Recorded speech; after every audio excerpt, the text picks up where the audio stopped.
What is going on, YouTube people? Neo Cards and Comics, fresh out of the car after a 7-hour drive back from HeroCon, a rather large comic convention down in Charlotte, North Carolina. Had a great time there. Absolutely fantastic. It was really fun kind of seeing. It's my first real Comic Con. And I'll do a separate video about this probably for Tuesday. And that's the reason why we're a day late today. Normally this is the Sunday video. I had the Prism retail video all queued up, ready to go. Drop that on Sunday since I wasn't able to get a chance to record this from the hotel, or Sunday we didn't get home in enough time. So I threw that video up for Sunday content. We're getting this one on Monday, and that's the reason why. So if you're wondering why this video is a day late, that is why I was in Charlotte, North Carolina at a fairly large Comic Con, one of the oldest, I believe, on the East Coast, HeroCon. And like I said, we'll do a separate, probably 2 videos on that. One on just some general, my pickups, because I spent a lot of cash down there. And 2, there's some very, whether you're into the comic book stuff or not, there's an interesting conversation, I think, to be had comparing a card show environment, like a large card show environment, and a Comic Con, and some things that I noticed and some differences, and just some general thoughts to have around that. So we're definitely gonna have a discussion around that. And definitely have a pickup video. So probably a little bit more comic book content this week. I know some people have really been asking for it, and I know some don't care at all, and that's fine. That's perfectly fine. Watch the videos that speak to you. That's perfectly fine. But I do think the Comic Con versus card show thing kind of hits both sides of the fence pretty good. But had a great time. Met a lot of cool people for the first time. Re-met up with some friends from the Marvel card side of things. But really, really good time. Some interesting kind of market thoughts from that world too, having been boots on the ground now for the first time. So a little bit more newsy this week. I'm going to try to keep this short just because I am tired from just driving all day. A few charts and graphs and some other odds and ends of stuff. And there's been some things happening that I missed just by being out of town, and also just, some of this stuff pops up and I just don't think it makes sense for a standalone video. So that's part of the reason why I like to use this as a catch-all. So let's go ahead and dive into some newsy stuff. First up, the Triple Logoman. Golden stuff ended last night. I have 2 things I want to talk about regarding the golden auctions. The much ballyhooed, much talked about Triple Logoman. I really haven't talked about this card a lot. I know a lot of other people did videos about it. It's kind of made its rounds through hobby social media. Honestly, this is kind of about where I thought it was going to end. My best guess was between $2 and $3 million. There's a bunch of tinfoil hat theories running around out there already about this thing, both good, bad, and indifferent. So we'll see if anything shakes out from that, but I doubt that it will. I know that this card was reported to be, 5, 6 million, whatever. A lot of people were questioning why this card's even going to sell for as much as it did sell for. It should be way less. I'm a LeBron guy, so I get it to a degree. If I had the money, would I pay 2.6 million for this thing? I don't know, 2.4 million, whatever it was. I don't know. I think a lot of people were saying that this card underperformed. I really do think the authentic slab hurt it. And a lot of people were questioning, well, why didn't they actually grade it, and why would you even bother slabbing an authentic to begin with? The reason why is the card is damaged. I think this has been talked about before, how many people have noticed this, but if you zoom in here and you look, and let me hit the old plus button here, help us out. Get a little zoomy zoom here. You could see it even without the highlight between this LeBron and that LeBron. So Cavs LeBron, I believe, and Heat LeBron, right there. Right there on the blue part, you could see there's a huge dent / crease. Looks like a fingerprint mark, or a fingernail mark almost. Like the fingernail dug into the card there almost, or some type of impression, but it's got that half crescent to it. Makes me think that. And then there's another little mark there. At minimum, that's the one that I know of. There's a little bit of a mark there. It looks like now what a little. Almost looks like a little crease / micro tear there. Yeah, you don't see that on the others. So this is the reason it doesn't have a number grade assigned to it, because it would have graded extremely low. But I think by slabbing it authentic and the fact that anyone buying this probably knows that this is on there, or at least I would hope that they would. Looks like there's a little something going on there. Looks like that's peeled up almost a little bit. So this Cavs LeBron Logoman section has a ton of issues to it. That's the reason in my mind why I only went for 2.4. I think if this card was like a PSA 7, and this is not a PSA 7 in my opinion, I think it would have reached the lofty goals that they kind of thought that it was going to. Maybe some tinfoil hat nonsense comes out after the fact. I don't know. I don't understand why this card got so much angst on both sides of the table. Obviously I understand why Golden was pumping it. A lot of people were concerned about it, and I don't know why. Regardless whether this card sold for 1 million or 5 million or 10 million, it really doesn't affect 99.9% of us. So it kind of is what it is. Rich people are going to do dumb stuff with their money. So I just don't know how that trickles down to the hobby. Was Golden pumping it? Yeah, it's in their best interest to pump it. So of course they were going to be out there flashing this thing all over the place and throwing out big numbers and all that stuff. People that have some common sense can see what's going on there. The people that can afford this thing don't care. So I don't know. There just seemed to be a whole lot of shenanigans around this card, and I just don't think it affects most people in the sports card world. Other than like maybe a dozen people tops, Golden, the guys bidding on it, and I don't know, people that are heavily invested in the LeBron market. I don't know. I don't think this has. If this sold for 10 million, I don't think it has a trickle down effect to other LeBron stuff. I honestly don't. If it sold for 500,000, I don't think that has a negative effect on the LeBron market either. And yeah, the general world state, crypto's crashing, everything's crashing. The people that are spending 2.4 million on a piece of cardboard, I don't think they care that stuff is happening. Honestly, I don't believe that it affects them that much. So I don't know. That's just kind of my 2 cents on it. I think this card is overblown being talked about. So that's part of the reason why I haven't really discussed it much, but I figured it was at least worth throwing my 2 cents in the 3-ring circus now that the auction has officially ended.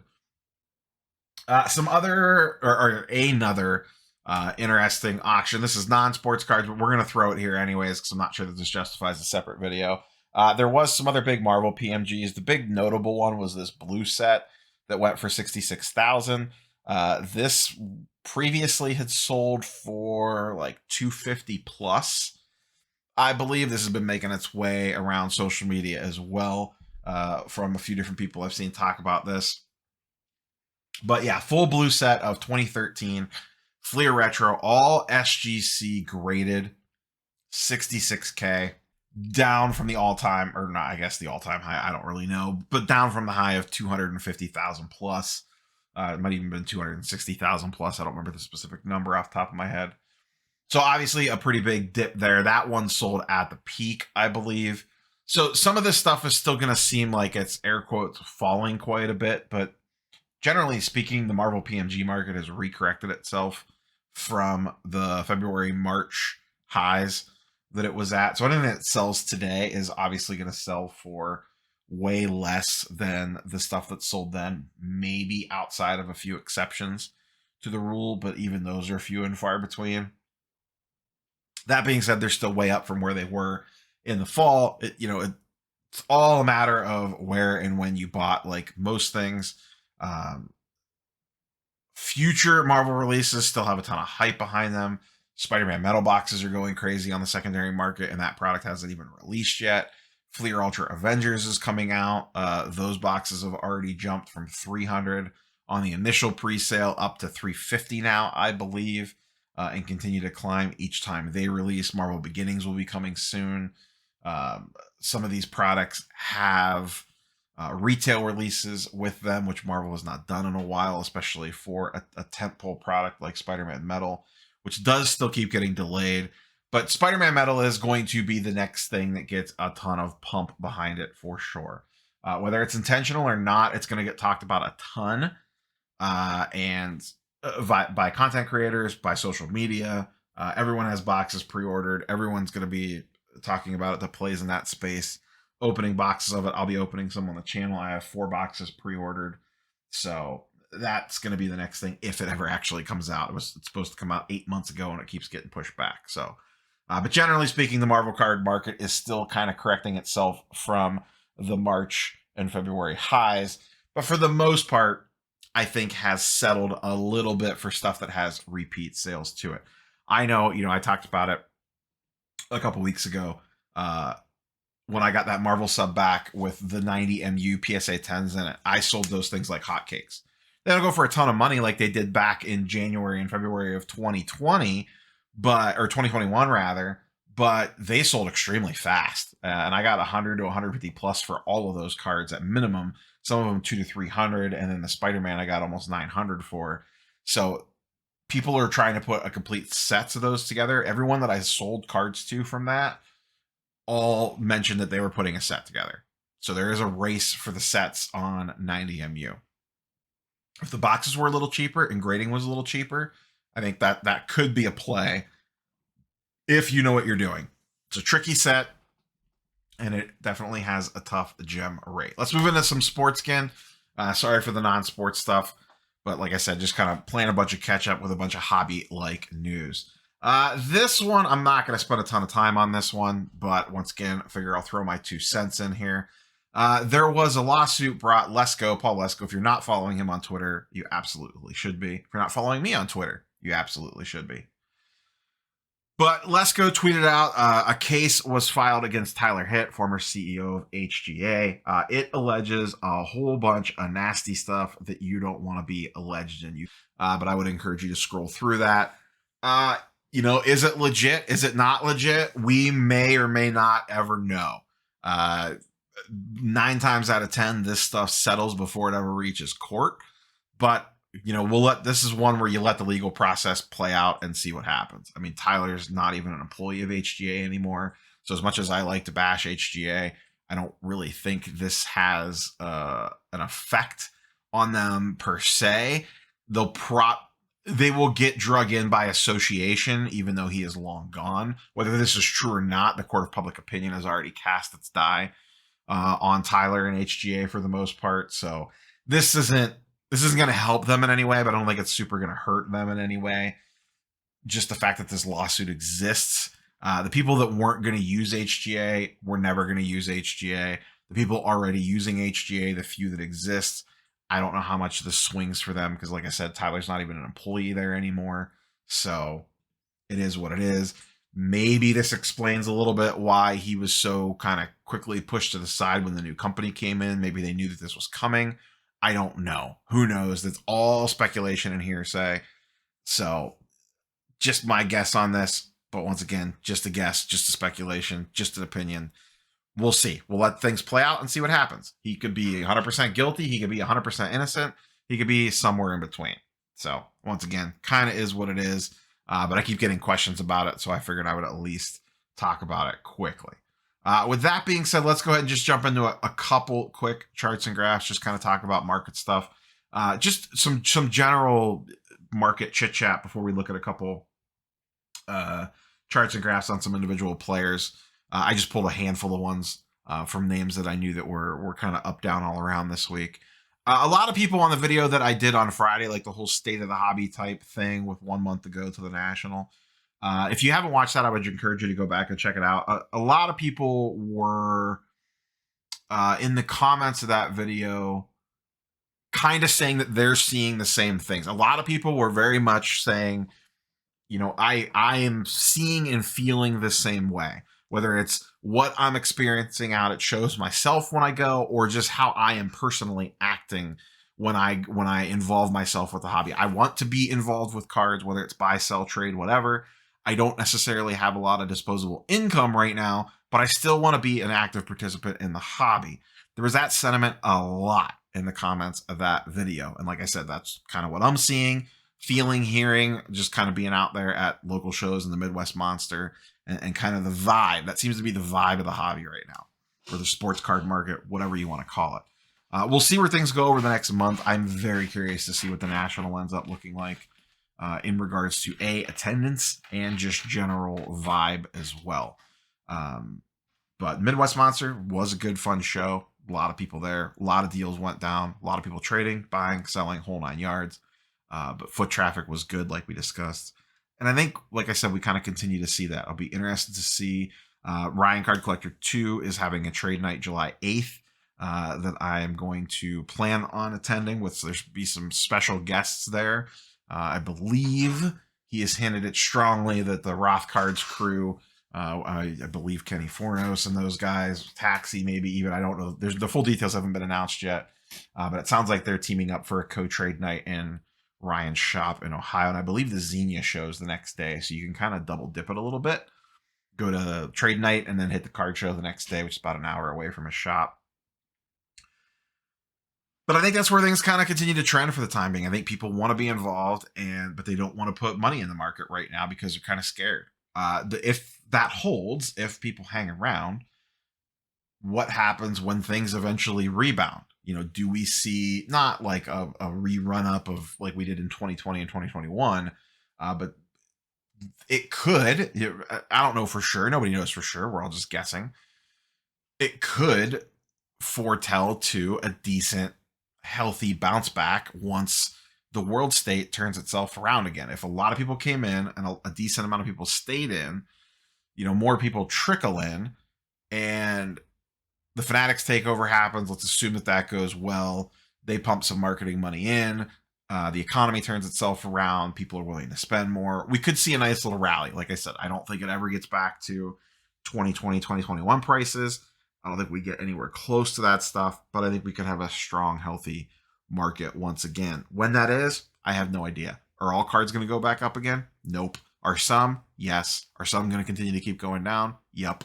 I mean, you know what? It is what it is. That's kind of the way this stuff works. Some stuff will continue to hold value. Shocker. Some stuff will go way up again. We're all just guessing. Just try to make the best guesses. Break even. Get some cards that you like. Make a little money on the side. Side hustle it up. Do your thing. Have some fun. Let's take a look at a couple different cards. Market movers. Link in the description down below. You guys and girls know the drill. First up, O'Neal Cruz got called up. Stuff spiked just like it always does. Shocking. His stuff, generally speaking, this is his first Bowman Chrome Auto, base, and the refractor, all up about 20 to 50% depending on the card. His PSA 10 Prospect Auto first is up 100% from 400 to 900. And he came on with a bang. I believe he had a very good first game. He's slowed down a little bit since. Once again, as with most of these guys, if you have O'Neal Cruz stuff and you're listening to the sound of my voice, you probably should have already sold during the initial call-up. There's probably still a window to move stuff now, but we have seen this over and over and over and over again. Most of these guys, even if he ends up having a pretty good career, don't reach the prices that they did on the initial call-up. Go back and look at Bobby Witt stuff. Go back and look at Wander Franco stuff. It goes on and on and on and on. Take your profits when these guys get called up. If you really like the player, they let you buy him back, get back into a different card of them, whatever. Just the nature of the beast with these things. This is your window. In fact, your window may have already closed. But time will tell. We'll find out in about a week or two, and I'll dip back in and look at his stuff. One baseball player that still continues to kind of trend down, Juan Soto, PSA 10, first Bowman. I've kind of talked about this card a lot because it is one that I want. I do want to get one of these at some point in time. It's now down to 4K in a PSA 10. This is over the last 14 days. 14 days. It's down another $500, another 10%. As I talked about in the Midwest Monster recap, I came close to trading for one of these at $2,700 value. And then right after the Midwest Monster, a couple sold, and that was a BGS 9.5. A couple sold for around $2,200-$2,300. So a $400 drop just in that time period. I still believe in Soto long term. The Nationals absolutely garbage this year, and I think Soto has just lost the will to live with that team. He's having an okay season. Definitely not Soto standards, but the team sucks, so I get it. I do think there is an interesting window to buy Juan Soto, but I still don't think it's yet. Once again, I have a pink refractor that is listed on my slab, so I joked about this a couple weeks ago. I do want to buy Juan Soto. I wouldn't buy him yet. So that's me actively telling you not to buy a player that I'm trying to sell. Once again, I don't know if we've termed a good term or come up with a good term for that yet. It's not a pump and dump. I don't know what it is. But you can't accuse me of a pump and dump when I'm trying to sell the card and I'm actively telling you not to buy it. So it is what it is. If I don't sell it, I'm fine. It's not the end of the world. If I get my number for it, it's perfectly fine too. I traded one away for the Jim Brown. But the Soto card that I'm going to hold at the moment is the Soto Bowman's Best Auto that I have, and potentially look to maybe move into some other Soto stuff at the National. So that is his stuff. Jason Tatum may have bottomed out. It looks like the PSA 10 silver kind of hit its floor in the mid 800s. You see an 850 and 865, and an 860 is the last three, all within the last couple days. So we'll see if it keeps trending down or not. Another interesting one, I think his silver prism at $800 or less, if you could get in the one, is interesting. I still kind of believe in him long term.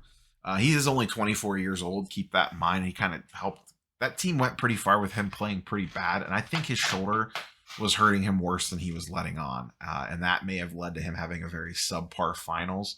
So there's an interesting buying opportunity there. The only thing is that the East, well, we don't really know what the East. We have no idea what the Nets are going to look like by the time the season starts. They might have Kyrie and KD. They might have neither of them. They might have one of them and not the other. You got to assume the Bucks are going to be back. Do the Heat do something? It's a little too early to get too deep down the path on that. But Tatum Silver Prism on a discount is something that I am once again putting on my radar for the National. I probably wouldn't make a play on this between now and then, as I think worst case it just stays flat, to maybe continuing to dip a little bit between now and the end of summer. So we'll see what happens with that one. And we'll see if this is actually the floor, if mid 800s ends up being the floor on Tatum. One basketball player actually going up. Not surprised by this at all. Love him, hate him, whatever. Zion Silver Prism, PSA 10, PSA 9 over the last 14 is on the upswing. PSA 9's up 30%, PSA 10's up 16%. From 1400 to mid 1600. Not a lot of his stuff actively being sold on the market, so I think it is helping kind of run prices up a little bit. When you go to shows, you typically do not see Zion stuff in cases. Most people are not willing to move Zion at current market prices because they are super underwater. So they just don't put them out, which is causing kind of low supply to be on the market, which is causing prices to slowly shift up on him. And also, he is starting to get hype. The Pelicans are starting to get a little bit trendy here. And also, there was some photos that came out this week of him playing. I don't know if it was a pickup game or what the deal was, but not going to lie, the dude looked jacked. Not the first time we've seen this happen before, but the dude looked like a monster. And there is no denying. My whole problem with Zion has always been the health concerns.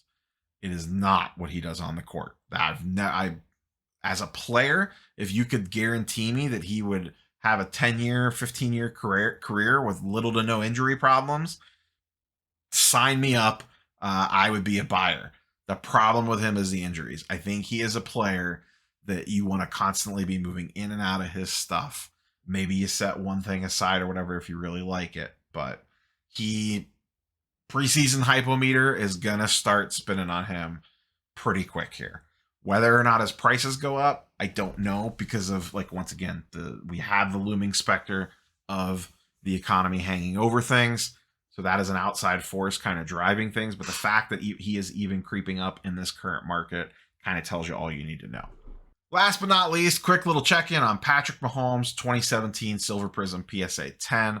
Last sale on this was actually about a week ago. I just happened to miss this one. But this card down to 3.4K. Ouch. We've talked about this card a bunch. Shill bidding extraordinaire. Amazing what happens when the shill bidding stops and real sales actually start flowing through. Sub 4K now, heading to 3K. Will it get there? I don't know. It's interesting that he is getting zero buzz in the football market right now. It is all Herbert, Burrow, Allen, a little bit of Hurts, a little bit of the other guys, but no one is talking about Mahomes. No one is talking about Mahomes.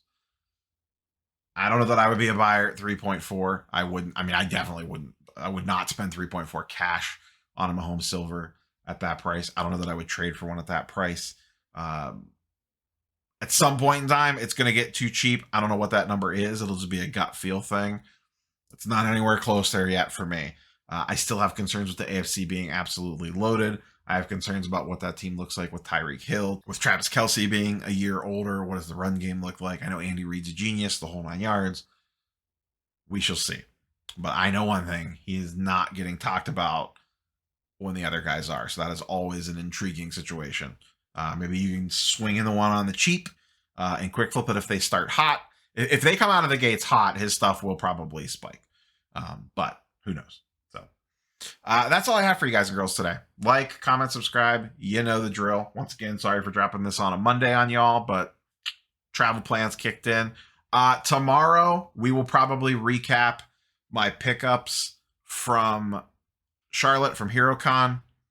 At some point in time this week, we will do some sort of card show versus Comic-Con comparison. Once again, I think there's some interesting stuff to kind of talk about those two markets now, having been boots on the ground at a rather large Comic-Con.